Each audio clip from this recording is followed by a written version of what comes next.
What's going on, everybody? So tonight I have my camera set up over here at my drawing table because I figured we'd do some sacred geometry and screw around. I need to, oh, wait a minute, forgot to write it on here. This is the Octahedron. I got to make a 3D model of wow, I can't even talk. Octahedron. I've got my cube, I've got my tetrahedron, and I've got my icosahedron, but I need my octahedron. So I figured that we would go through that process right now and how we do that using a compass. I think it would be cool to do a full video on how to make these dudes. Sacred Geometry Decoded actually has, that's where I learned how to do these. He's got a series on how to do this with the compass, so if you guys want the source, that's where it's going to be. But I figured we'd just get started with that, so here we go. Let me pull out my compass, and oop, I'm missing a utensil over here. Hold on. All right. So, first thing we do is we draw a plane. So we're gonna do that right here. Now, actually, I want to make this the same size as this guy. So I'm going to match this the best I can. So these two guys will fit together if I wanted so. So here we go. Drawing a plane, and then we draw our first circle. And we're going to draw the seed of life. So we draw the first circle like so. Next circle out here that intersects that one, and that's the seed of, or excuse me, that's the Visca Pisces, or the some people call it the the fish of Christ, or like Jesus's fish is what we're going to call that. But that's where that comes from. But to draw the seed of life, we just have to continue around our first circle. And as we do this, so we start with the first circle, and we create 7 circles total, and the circles are supposed to represent the 7 days of creation. That is the meaning behind that. And that should have intersected there. I'm being a little bit sloppy right now. Oops. Here. Here. And here. So there we have the seed of life. Now we got to draw our lines. So we're basically going to create the Star of David using the seed of life here. We're going to do that by connecting these points out here to one another. This down to here.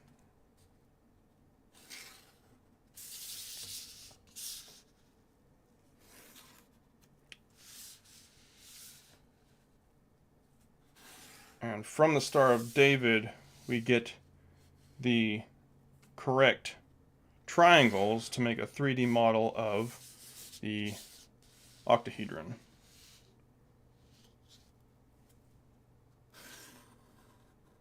There we go. So now I'm still not quite done. I have to do these inside of the seed of life. I got to draw the lines within the petals here to finish this. Like so.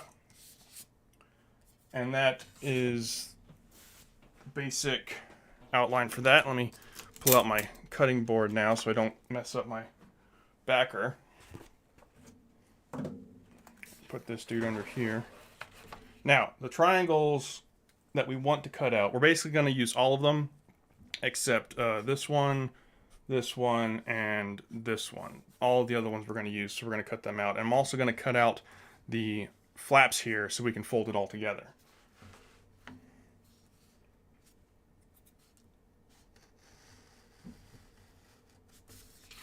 This is going to take a lot of paper moving to get this right.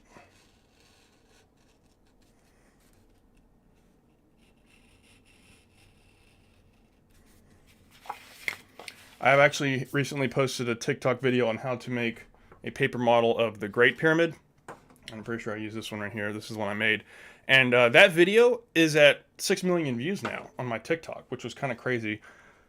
And it's funny because I had posted the exact same video not like a few weeks, maybe even a month beforehand, and it didn't do nearly as well as that most recent video, which is kind of hilarious. But Ooh, I already cut that.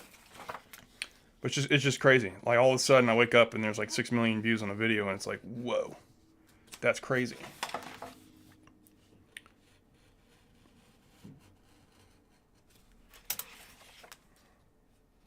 Then once we get done with this, I'll show you guys some more cool things that you can do with the compass. I'm thinking about drawing the golden ratio, the spiral. We can do that tonight as well. And I can also show you guys how to find the golden ratio's length. Like if you were to do the geometry, what is the ratio between 1 versus the golden? We'll get to it. We'll get to it. But for now, oh wait a minute, I don't need those. Duh. What am I doing? Here I am talking. Not thinking. Almost there.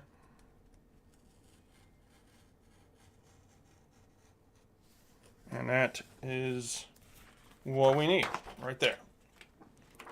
Cool. So, don't need that. Now we got to fold this dude up.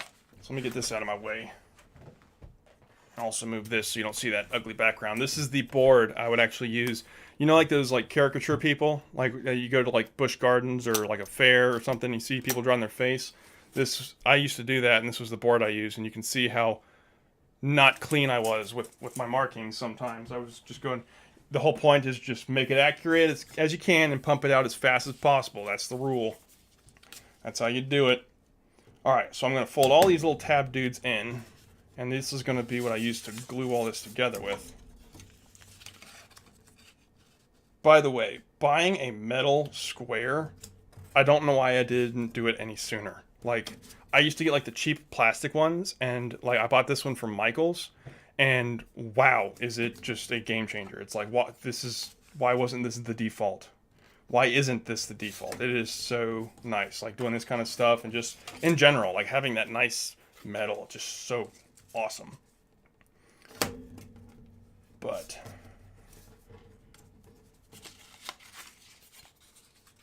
yeah, don't you worry, I'm gonna be careful. And I need to buy, eventually, put aside the money to buy another webcam. That way I can have 2 of them going at one time. I was trying to borrow my brother's webcam, but it's not letting me change some of the settings on it, and it's just way overexposed, and it won't let me change it, and I got tired of fighting with it, so I gave up on it. So we're just going to stick with the one webcam for now. Almost there.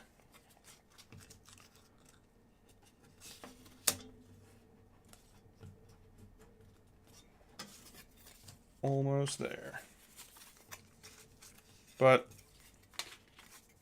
my day was super fun. Hope you guys had a good day as well.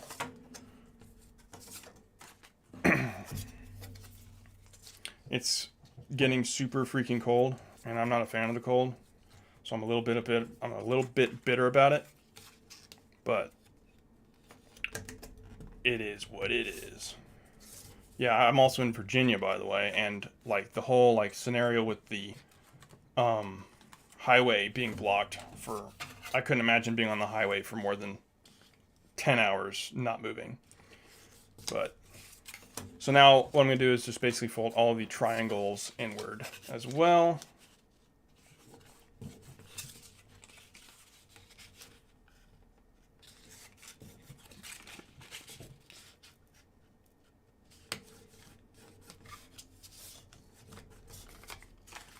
Like so.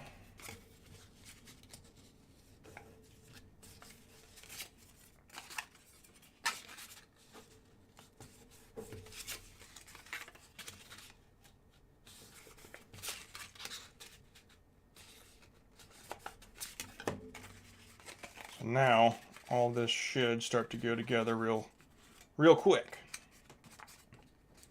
I'm sure all these dudes are folded in. It's always better to have them folded in as much as possible so they're out of your way. So one of these is actually going to go underneath the other like that. So I actually don't need these tabs.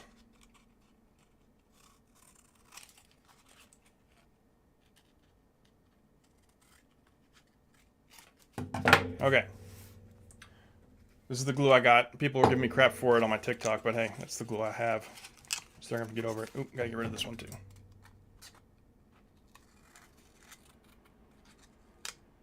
Oops, getting off the line. Well, that was a little janked, but hey, what are you gonna do? All right, let's get to gluing. And this is the last platonic solid I need for my collection. Been making a whole bunch of these guys lately, and I need to redo this guy, the icosahedron. I want it to be bigger. It's just way too small. Trying to fold all that was so entertaining, let me tell you. I was honestly getting frustrated. I need better glue, is what I really need. Okay.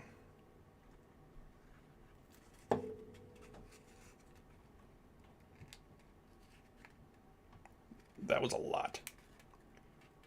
No, I got it on the surface. Oh well. I need a better glue because like it stains the paper. But it's all I got. I'm sorry, okay?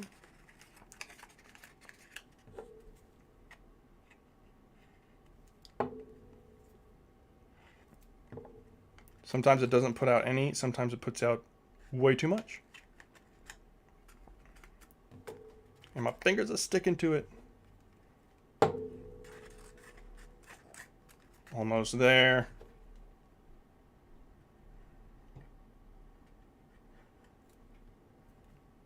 Come on now.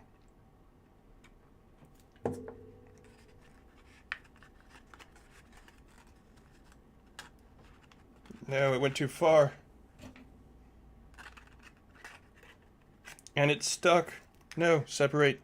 Separate. Oh no. Saved. Don't worry, guys. Saved it. I wasn't scared. Were you scared?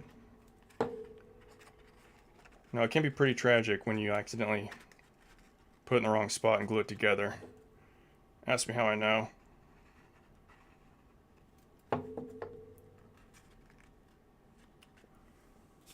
All right.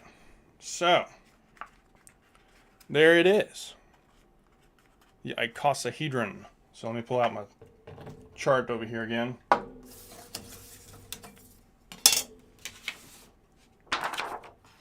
We have the cube, derived from the seed of life. We have the octahedron, the tetrahedron, the icosahedron, and then I had to do this on a separate piece of paper, the dodecahedron. Just like that. Very fun. Very cool. All right. Now, let's do the golden ratio. This one actually I learned recently, and I think it's super fun to draw. Let me get a new piece of paper here. Put my backer back up on the table. Oops. My platonics are in the way. Okay.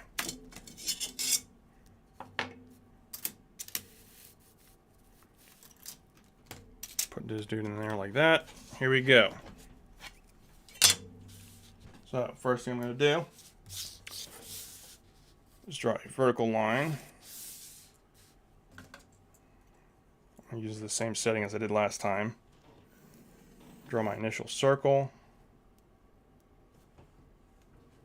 You want to be as accurate as possible as to where you place the needle because it really does matter. Believe it or not, it really does matter. I'm going to mark on either side of the circle there. And the same thing down here. And then drawing an X out here on the edges so I can intersect my center line. Oops. X.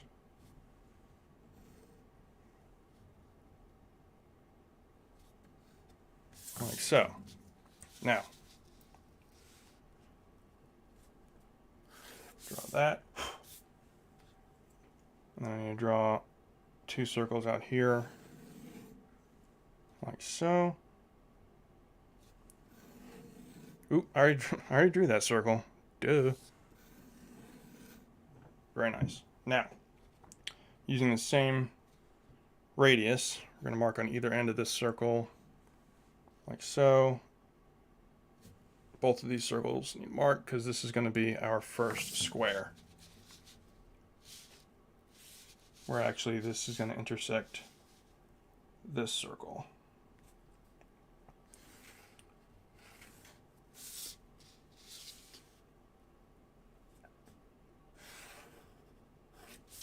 Like that.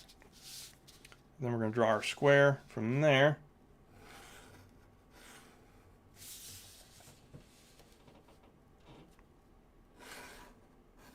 And I'm actually going to redo this all in pen so it stands out better for you guys. Because the graphite doesn't show up very well sometimes on the camera. I'm just going to get all my points first. Wow, that was super inaccurate. Wow, look at me. Way off. Well, it wasn't way off, but hey. Alright. So, get my next measurement from that square. Which is to that corner right there, like that. And you come out here, and you draw an arc. And that's going to be where your line goes. Let me grab a pen. Let me grab the right pen. Let's do 8 and 5. We'll do 5 for the lines.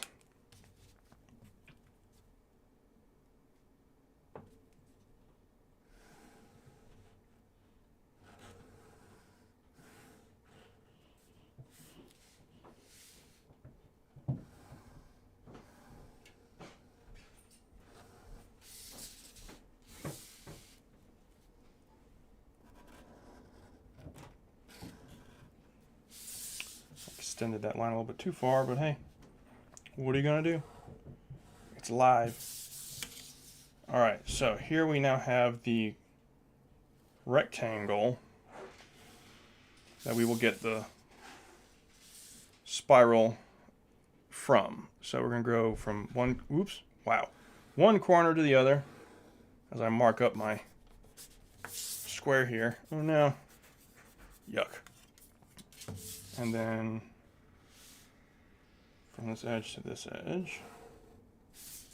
Okay. Now, we have to make more squares here because they keep getting smaller. So it's going to be this length right here is the correct proportion. This is the golden ratio length right there, basically, as in relation to this square. So we're going to dial that in here.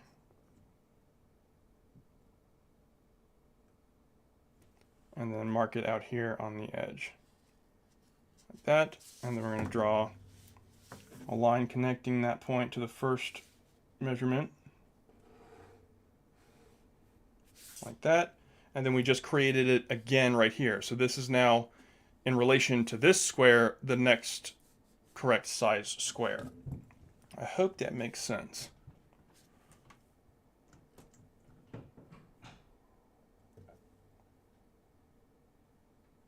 Put our mark out there.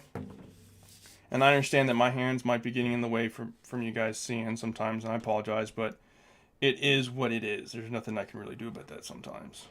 It's the way I have to hold the compass. And we're just going to keep doing this because we're just basically repeating the same square over and over and over again. Just at the golden ratio proportions.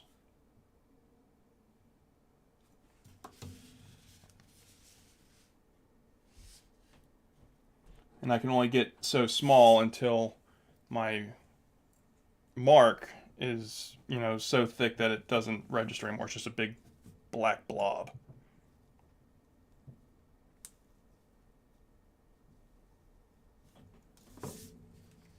I kind of shifted that a little bit on accident. Okay, I'm going to kind of wing the rest of this. Because at that point, it's kind of pointless to use my compass.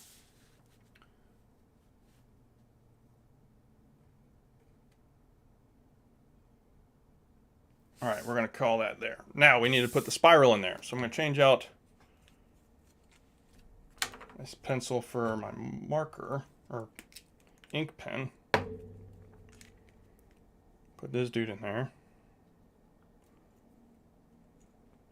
And starting on that mark there, we're going to take the base length of this first square,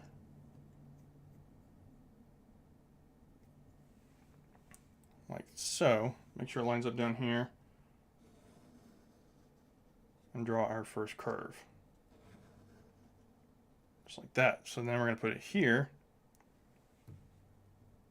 and do the same thing to all of these squares.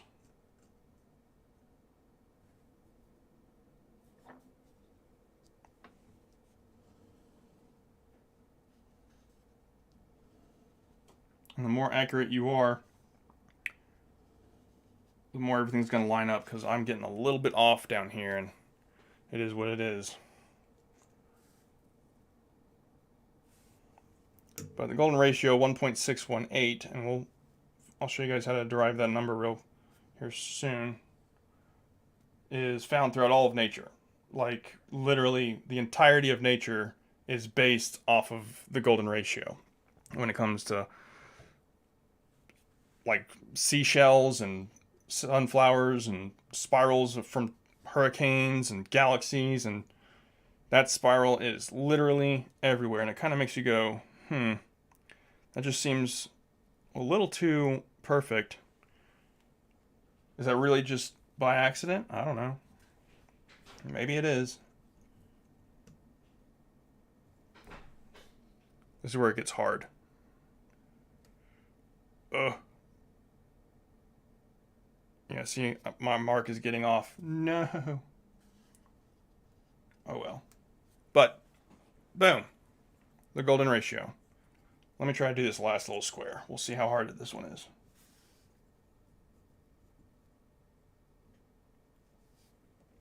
Hold it with both hands.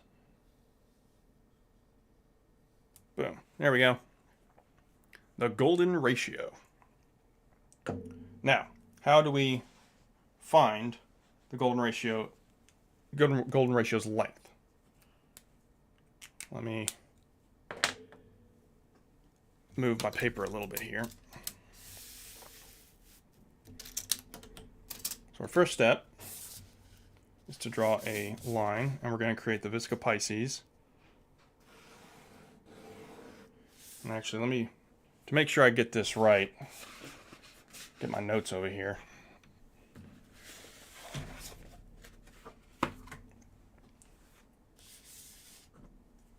I'm going to put this back in there.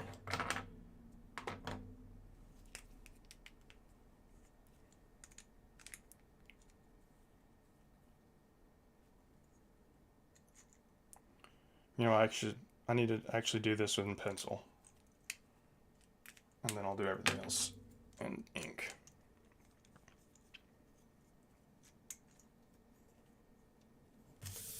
Alright, so I have my line, and we're going to draw the golden ratio using the Visca Pisces and what derives from it. So we create the first circle,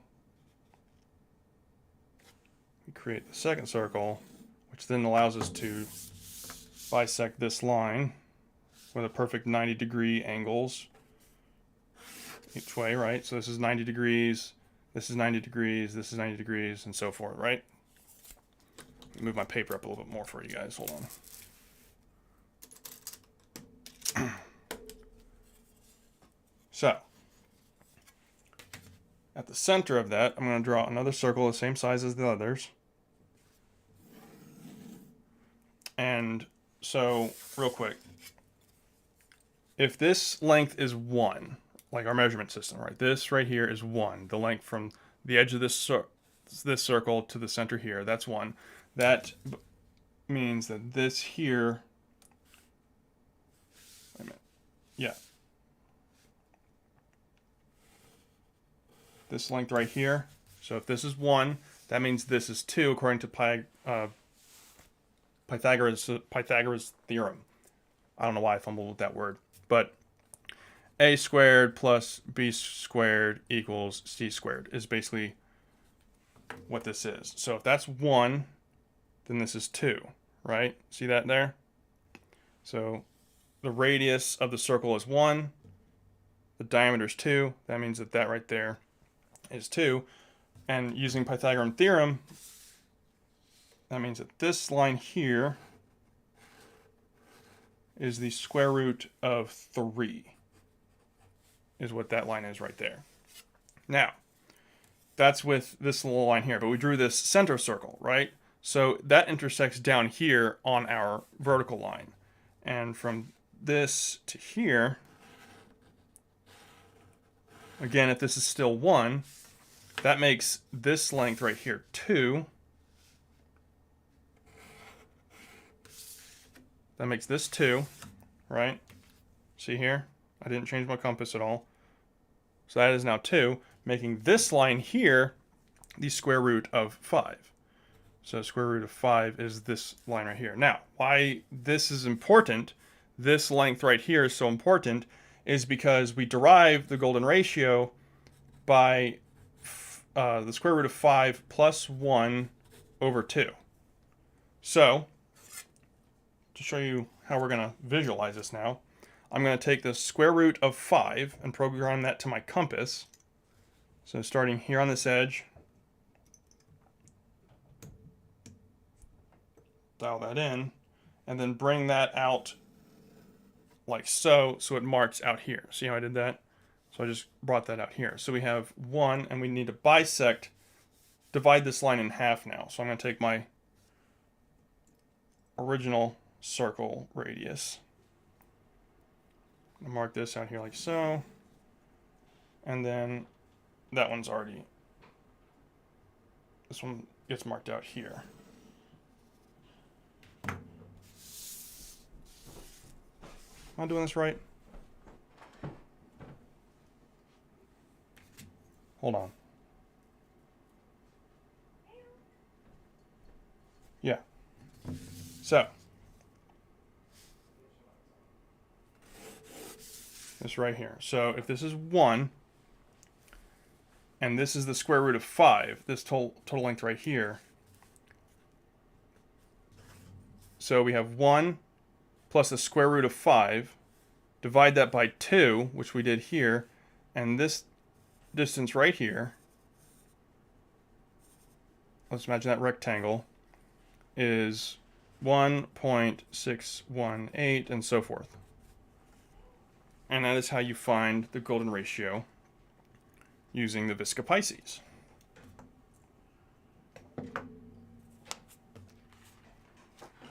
Very cool. Love it. This is stuff I've been trying to learn more about, and I'm still trying to learn the actual like history and like what all of it is supposed to mean, because it gets deep, and it's going to just take some time to figure that out. So let me see, what do we want to do next? Do you guys want to make a 3D model of the Great Pyramid? We can do that one next. Let's do that. I'm gonna grab a new piece of paper over here.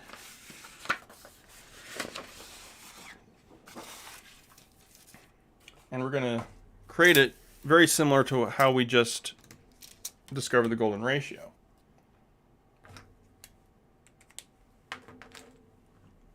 So I want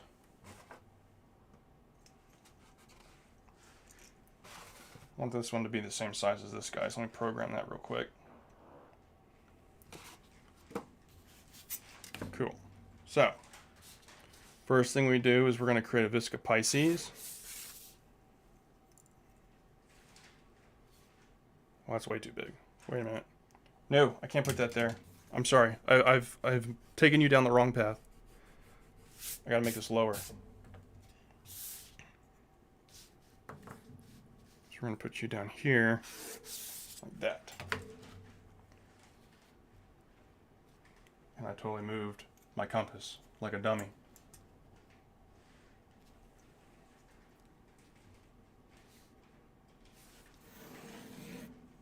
One circle, two circle. Where they intersect right here. So I need to draw this line taller. Good enough.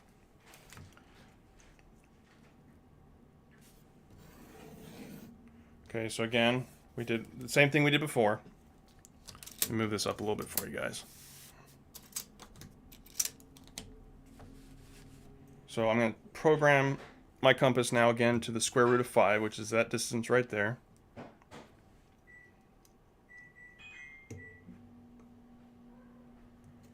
I'll bring it out here.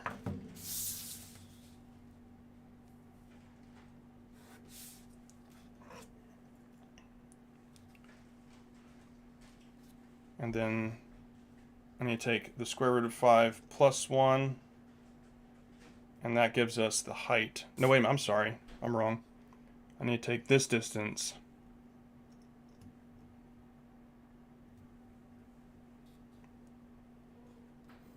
I knew I didn't put that high enough.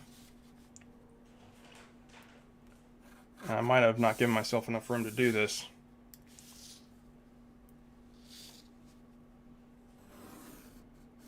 We shall see. So, there's the triangle of the Great Pyramid. Now, that's this face right here, and it needs to be extended. Like, for example, if you were to stare at the Great Pyramid straight on like this, it's shorter, right? Because that triangle is actually like extended longer to accompany the 3 dimensions. So we're going to take this here. Oh, this will fit. Sweet. Just barely. Draw our big circle. Move my paper again for it so you guys can see.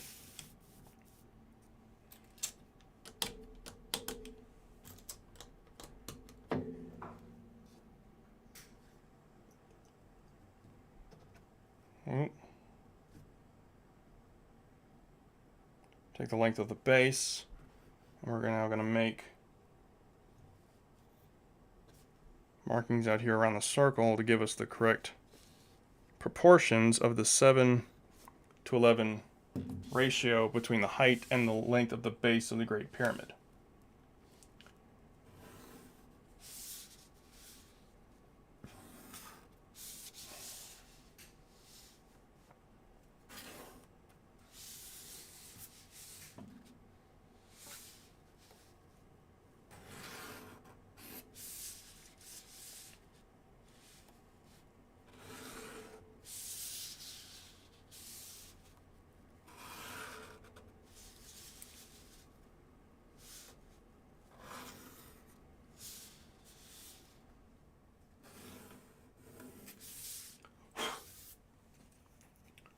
And I totally did not give myself enough room to make the base of this dude.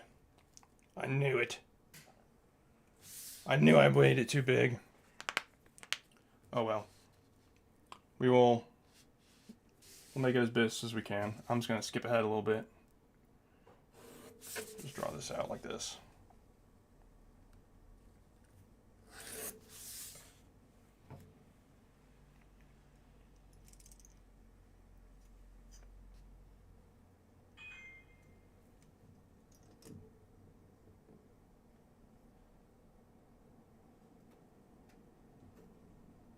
Yeah, I didn't give myself any room for error whatsoever. Tell you what, no, we're just going to wing this. These are going to be like the flaps I got to cut out to hold it together. All right.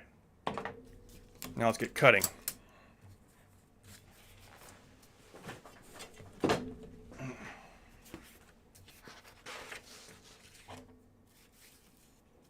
I'm going to start with my mess up over here. This is supposed to be a full square, but I didn't give myself enough paper.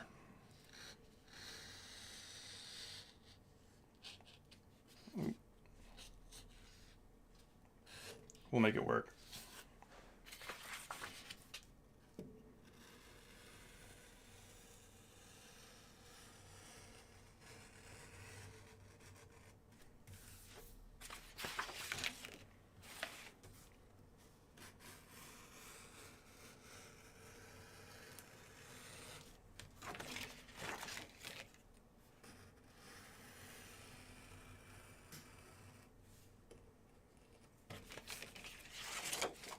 Get rid of that.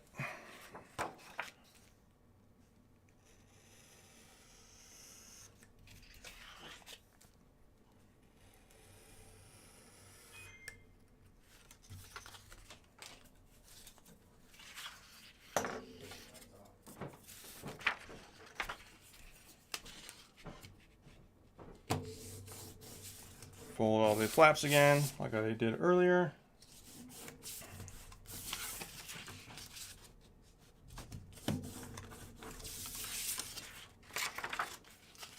Now, the Great Pyramid has 8 sides, and it's so subtle you can barely tell it's there just by standing next to it, but basically, to put 8 sides on it, I would just be drawing a line down the center, because the kind of folding it takes to make such a subtle measurement is not really doable at this scale, as far as I'm aware. And we're just going to cut this away. You go away. Alright.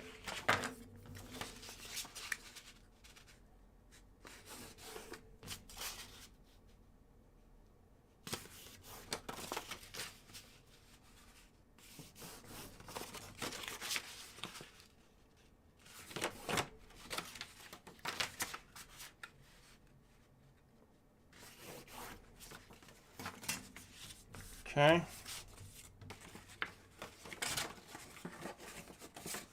Get our glue back out.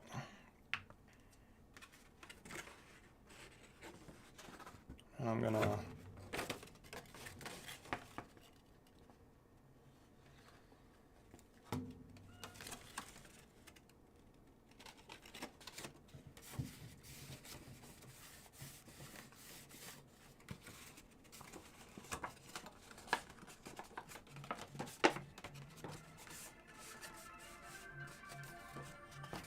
somebody's trying to call me.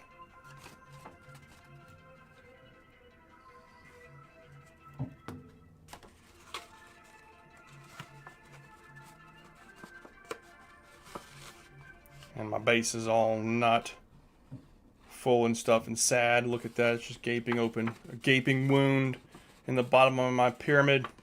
But boom! Great Pyramid. And it's the correct proportions too. So you have the 7, which is the height, by 11 base, and that's how you make the correct portions of the Great Pyramid. Now I have Khafre's pyramid here with the, I forget the ratios it has, but it's actually steeper. The slope angle is steeper than the Great Pyramid itself, but I also made it so you can flip this dude open. Again, Sacred Geometry Decoded has a tutorial on how to make this guy, but here you can see the ratios that are within Khafre's pyramid. The 3, 4, 5 triangle, and in the slope corner here, this edge, so this length right here, we get the golden ratio, which is another crazy thing. That is the middle pyramid, the Western pyramid, as they would say. But there we go. That's that. So guys, tonight is probably going to be short. Well, it's going to have to be short. I'm actually waiting on a phone call from somebody very important. I've been actually contacted by, well, here's the thing. I don't know if I can tell you guys about it yet, is the problem. But I've been contacted by a very influential person to me, let's just put it that way, who wants me to help them with their content. So I will keep you guys in the loop with that in the future. I'm supposed to be hearing from him soon, and I really hope that phone call wasn't him. That's why I gotta go right now. But I appreciate you guys sticking around. I know today wasn't as exciting as some of my other stuff because I just need to get a better setup with a second camera. That way I can do this and you guys can see me and we can have like an actual conversation. But I appreciate you guys, and I'll see you guys next time. Bye.